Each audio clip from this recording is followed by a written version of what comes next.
What's that? Oh my god. God, I've never worn this shirt in my... Jesus Christ, man. So it's a Sunday night. I just woke up from a nap. And I'm going to review 1986's Fair Game. So, since I watched Final Terror, and I really like that, and reading Richard Lehman's The Woods Are Dark, which I haven't finished yet. I mean, I've read it like two, 3 times before, and I've read it again, and it's still good. I'm just looking for these like movies in the woods, jungle, out in nature. I think that's like my favorite genre of anything. It's just people fighting in the woods. Because when you're in, like I've already said this before, but when you're in the woods, like people lose control and there's no laws. So Fair Game from 1986. It's Australian. Written by Rob George and directed by Mario Andriacchio. So what else has this guy done? He's done a lot of stuff, but he did The Dreaming, which is on the folk horror box set that Severin put out, and that was pretty good. It's really different from this. This is just all out action from the moment it starts. And I looked up trivia on it, and it said that the writer Rob George, he was driving in Australia from one town to another, and someone kept like tailgating from behind, and then they'd drive around and then come back and like play chicken with him and just harassed him. And I was like, man, that's pretty scary. And that prompted him to write this. It reminds me of if you ever seen the movie Highway to Hell. I remember in Fangoria, and I always remember this, that I think the writer on that too, he said he got pulled over like in the desert at night, and a cop got out and just went around, like said, shined his flashlight in his eyes, just walked around the car and got back in his squad car and took off. And he said that scared the crap out of him. And I'm sure there's many horror films that have been inspired by real life, not murderous events, but something scary that happened. So that's it's pretty cool. So it stars Cassandra Delaney,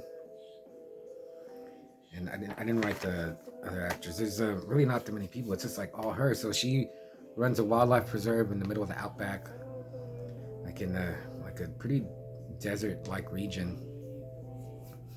And these 3 crazy Australian dudes in a huge monster, not like a monster truck with big wheels, but like it actually looks like a monster up front.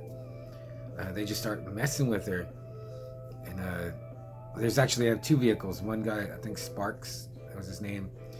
Like she's behind him, and then the big truck, the beast truck, is behind her, and then they're like just messing with her. They run her off the road. She almost drives off a cliff.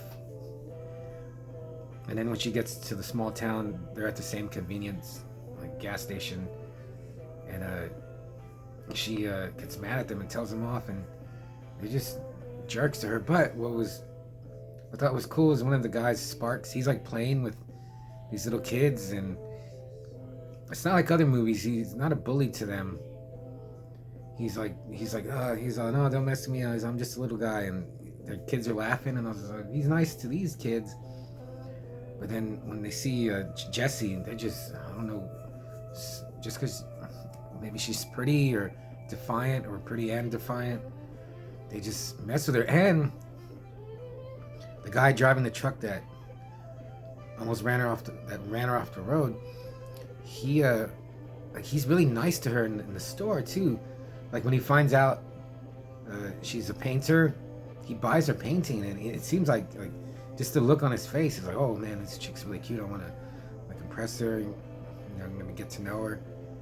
And I thought he was gonna like help her. I didn't even realize that he was the driver of the truck. And then the third guy,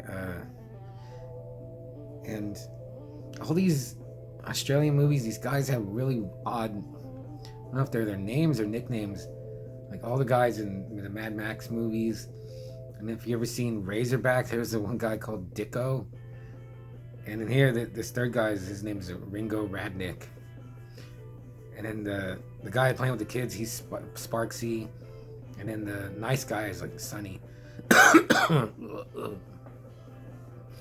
And yeah, so that was weird, because I was like, oh man, well, they're not too bad guys. And I didn't hate them, I didn't like them, and well, I didn't despise them like other movies, which was kind of cool. That was different.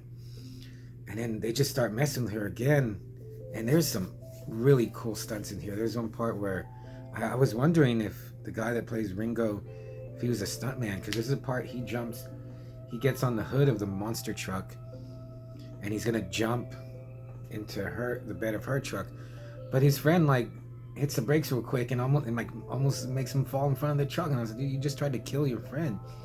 And Ringo doesn't even care. He just like looks at him. He's like, oh, you.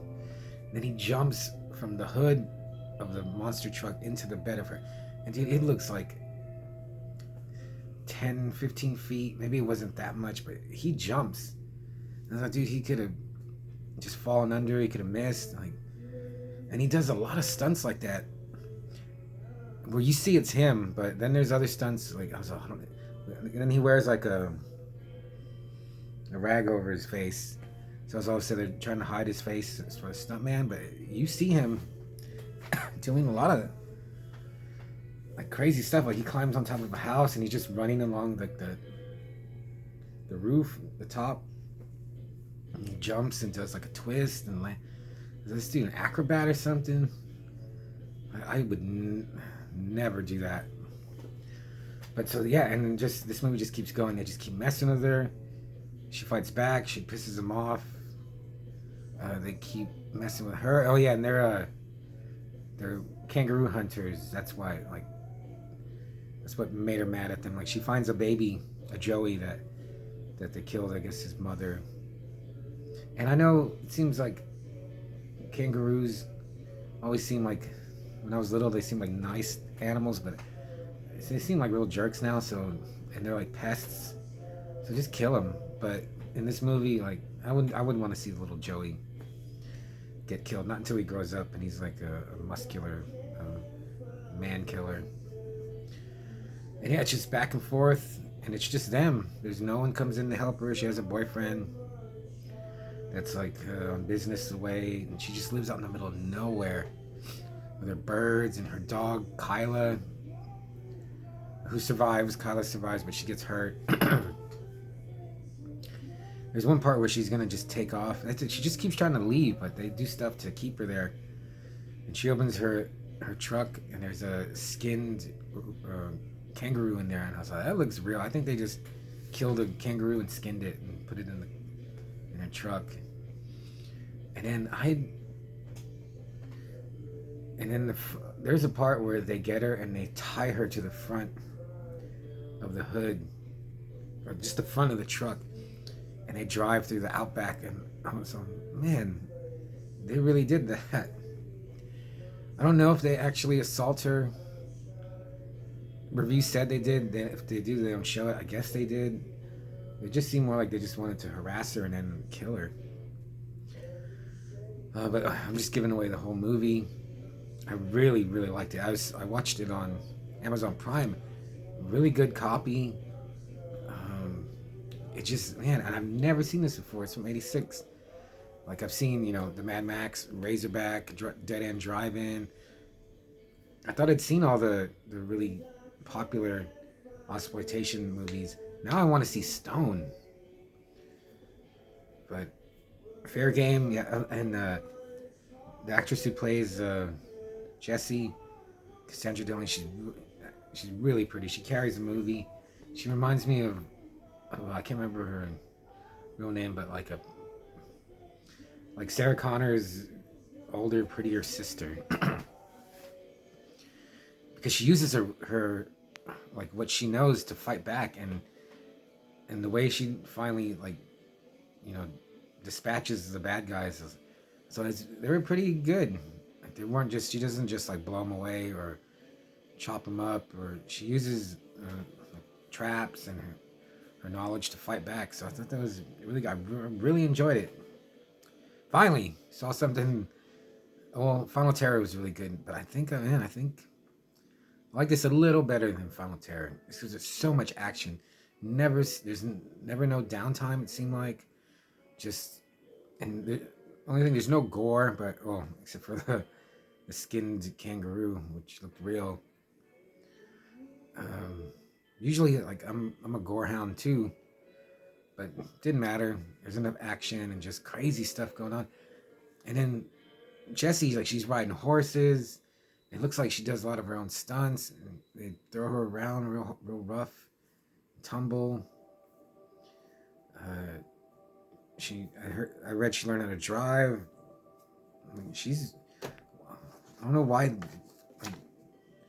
this isn't brought up. Like, she's not put in the category of like Ripley and Furiosa.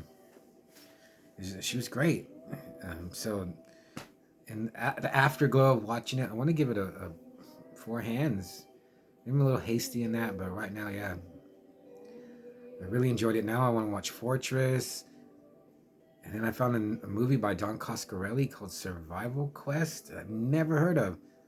So yeah, I want more woods, like action in the woods, horror, exploitation, action, sci-fi, anything in the woods. So that's my Sunday night review. Man, I think today's March 2nd. Man, I fell asleep earlier because I was pretty buzzed, and my friend, he invited me to see a wrestling pay-per-view, and I feel bad now that I wasn't awake. So I'm sorry, man. I really wish I was awake. And okay, I'm gonna get this to 12 minutes, and I'll see you later.